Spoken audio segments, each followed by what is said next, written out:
मर्यादा का अतिक्रमण। परशुराम। यह एक अद्भुत प्रयोगी लगभग 25,000 वर्ष पहले हो गए हैं। यह कोकणस्थों के मूल पुरुष हैं।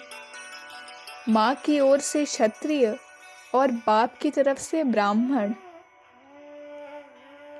पिता की आज्ञा से इनने माँ का भी सिर काट डाला था। कोई पूछ सकते हैं यह कहाँ तक उपयुक्त था, लेकिन उनकी श्रद्धा को सशंकता छू तक नहीं गई थी। निष्ठा से प्रयोग करना और अनुभव से ज्ञान प्राप्त करना, यही उनका सूत्र था। परशुराम उस समय के सर्वोत्तम पुरुषार्थी व्यक्ति थे। उनके हृदय में दुखियों के प्रति दया थी और अन्यायों से तीव्रतम चिढ़। उस समय के क्षत्रिय बहुत ही उन्मत्त हो रहे थे। वे अपने को जनता का रक्षक कहते थे, लेकिन व्यवहार में तो उन्होंने कभी का र को भ में बदल दिया था। परशुराम ने उन अन्यायी क्षत्रियों का घोर प्रतिकार शुरू किया। जितने क्षत्रिय उनके हाथ आए, उन सबको उसने मार ही डाला। पृथ्वी को नक्षत्रिय बनाकर छोड़ूंगा, यह उनने अपना विरध बना लिया था। इसके लिए यह अपने पास हमेशा एक कुल्हाड़ी रखने लगे। कुल्हाड़ी से रोज कम से कम एक क्षत्रिय का सर तो उड़ना ही चाहिए, ऐसी उपासना उनने अपने ब्राह्मण अनुयायियों में जारी की।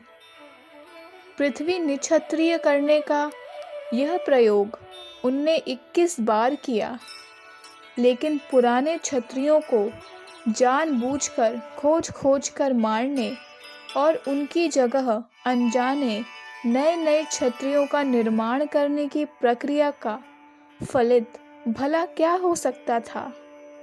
आखिर रामचंद्र ने उनकी आंखों में अंजन डाला। तब से उनकी दृष्टि कुछ सुधरी। तब उनसे उस समय के कोंकण के घने जंगल तोड़ कर बस्तियां बनाने के रचनात्मक कार्य का उपक्रम किया। लेकिन उनके अनुयायियों को कुल्हाड़ी के हिंसक प्रयोग का चस्का पड़ गया था, इसलिए उन्हें कुल्हाड़ी का यह अपेक्षाकृत अहिंसक प्रयोग फीका सा लगने लगा। निर्धन को जिस प्रकार उसके सगे संबंधी त्याग देते हैं, उसी प्रकार उसके अनुयायियों ने भी उसे छोड़ दिया। लेकिन यह निष्ठावान महापुरुष अकेले ही वह काम करते रहे। ऐच्छिक दरिद्रता का वरण करने वाले आरण्यक प्रजा के आदि सेवक भगवान शंकर के ध्यान से वह प्रतिदिन नई स्फूर्ति प्राप्त करने लगे और जंगल काटना, झोपड़ियां बनाना, वन्य पशुओं की तरह एकाकी जीवन व्यतीत करने वाले अपने मानव बंधुओं को सामुदायिक साधना सिखाना, इन उद्योगों में उस स्फूर्ति से काम लेने लगे। निष्ठावंत और निष्काम सेवा ज्यादा दिन एकाकी नहीं रह पाती।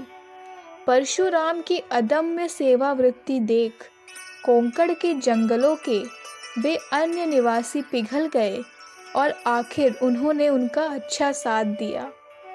अपने आप को ब्राह्मण कहलाने वाले उसके पुराने अनुयायियों ने तो उनका साथ छोड़कर शहरों की पनाह ली थी, मगर उनके बदले ये नए अवर्ण अनुयायी उन्हें मिले। उन्होंने उन्हें स्वच्छ आचार, स्वच्छ विचार और स्वच्छ उच्चार की शिक्षा दी। एक दिन परशुराम ने उनसे कहा, भाइयों, आज से तुम लोग ब्राह्मण हो गए।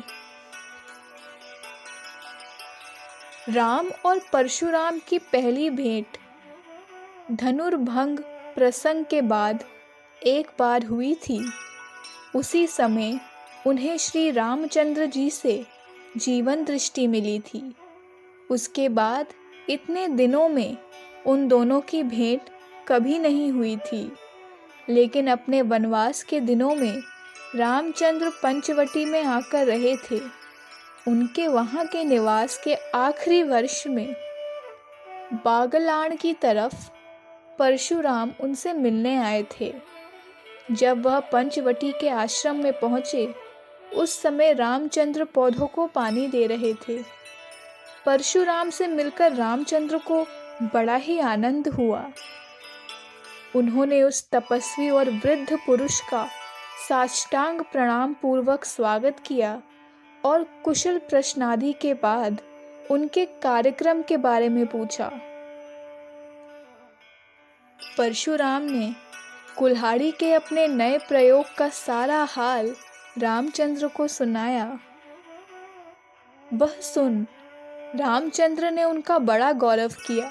दूसरे दिन परशुराम वहां से लौटे। अपने मुकाम पर वापस आते ही उन्होंने उन नए ब्राह्मणों को राम का सारा हाल कह सुनाया और बोले, रामचंद्र मेरे गुरु हैं। अपनी पहली ही भेंट में उन्होंने मुझे जो उपदेश दिया, उससे मेरी वृत्ति पलट गई और मैं तुम्हारी सेवा करने लगा।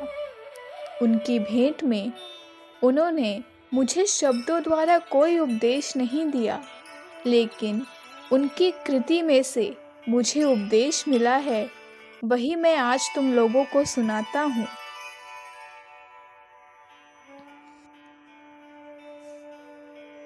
हम लोग जंगल काट काट कर बस्ती बसाने का यह जो कार्य कर रहे हैं, वह बेशक उपयोगी कार्य है, लेकिन इसकी भी मर्यादा है। उस मर्यादा को न जानकर हम अगर पेड़ काटते ही रहेंगे तो वह एक नहीं भारी हिंसा होगी, और कोई भी हिंसा अपने कर्ता पर उल्टे बिना नहीं रहती, यह तो मेरा अनुभव है। इसलिए अब हम पेड़ काटने का काम खत्म करें। आज तक जितना कुछ किया सो ठीक ही किया, क्योंकि उसी की बदौलत पहले जो असह्यादि था वह अब सह्याद्री बन गया है। लेकिन अब हमें जीवनोपयोगी वृक्षों के रक्षण का काम भी अपने हाथ में ले लेना चाहिए। यह कहकर उन्होंने उन्हें आम, केले, नारियल, काजू, कटहल, अनानास आदि छोटे बड़े फल के वृक्षों के संगोपन की विधि सिखाई। उसे इसके लिए स्वयं वनस्पति संवर्धन शास्त्र का अध्ययन करना पड़ा, और उन्होंने अपने हमेशा के उत्साह से उस शास्त्र का अध्ययन किया भी। उन्होंने उस शास्त्र में कई महत्वपूर्ण शोध भी किए। पेड़ों को मनोज्ञ आकार देने के लिए उन्हें व्यवस्थित काटने छाटने की ज़रूरत महसूस कर उसने उनके लिए एक छोटे से औजार का आविष्कार किया। इस औजार को नव परशु का नाम देकर उसने अपनी परशु उपासना अखंड जारी रखी। एक बार उन्होंने समुद्र तट पर नारियल के पेड़ लगाने का एक सामुदायिक समारोह संपन्न किया। उस अवसर से लाभ उठाकर उन्होंने वहां आए हुए लोगों के सामने अपने जीवन के सारे प्रयोगों और अनुभवों का सार उपस्थित किया। सामने पूरे ज्वार में समुद्र गरज रहा था। उसकी तरफ इशारा करके समुद्रवत गंभीर ध्वनि में उन्होंने बोलना आरंभ किया। भाइयों, यह समुद्र हमें क्या सिखा रहा है, इस पर ध्यान दीजिए। इतना प्रचंड शक्तिशाली है, परंतु अपने परम उत्कर्ष के समय भी वह अपनी मर्यादा का उल्लंघन नहीं करता। इसीलिए उसकी शक्ति हमेशा ज्यों की त्यों रही है।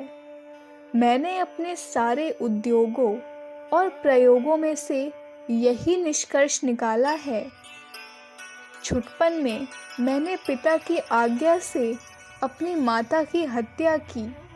लोग कहने लगे, कैसा मातृ हत्यारा है।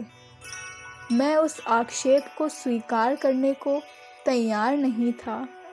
मैं कहा करता, आत्मा अमर है और शरीर मिथ्या है।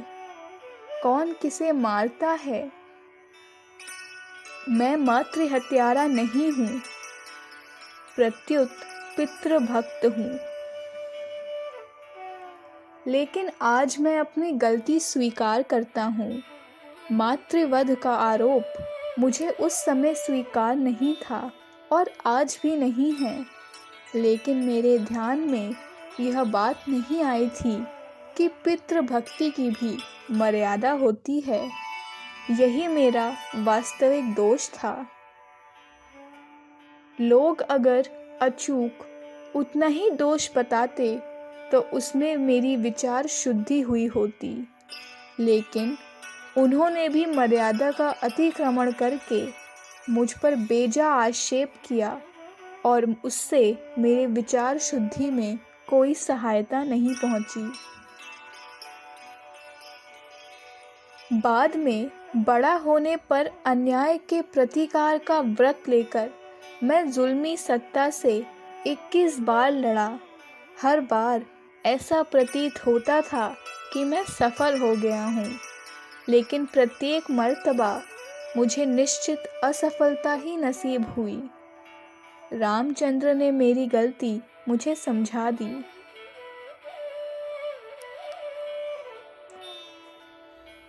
अन्याय प्रतिकार मनुष्य का धर्म तो है, लेकिन उसकी भी एक शास्त्रीय मर्यादा है। यह ज्ञान मुझे गुरु कृपा की बदौलत प्राप्त हुआ।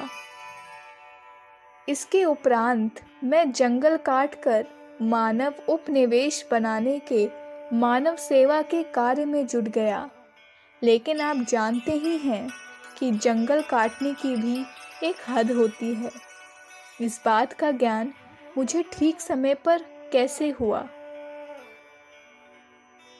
अब तक मैं निरंतर प्रवृत्ति का ही आचरण करता रहा, पर आखिर प्रवृत्ति की भी तो मर्यादा है ना। इसीलिए अब मैं निवृत्त होने की सोच रहा हूँ। इसके माने यह नहीं है कि मैं कर्म ही त्याग दूंगा। स्वतंत्र नई प्रवृत्ति का आरंभ अब नहीं करूँगा। प्रवाह पतित करता रहूँगा। प्रसंगवश आप पूछेंगे तब सलाह भी देता रहूँगा।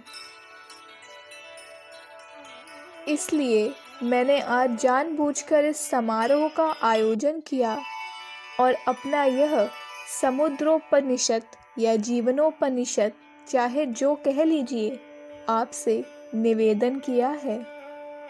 फिर से थोड़े में कहता हूँ, पितृभक्ति मर्यादा, प्रतिकार की मर्यादा, मानव सेवा की मर्यादा, सारांश सभी प्रवृत्तियों की मर्यादा, यही मेरा जीवन सार है। आओ एक बार सब मिलकर कहें, ओम नमो भगवते मर्यादाए। इतना कहकर परशुराम शांत हो गए। उनके उस उपदेश की गंभीर प्रतिध्वनि सह्याद्री की खो कंदराओं में आज भी गूंजती हुई सुनाई देती है।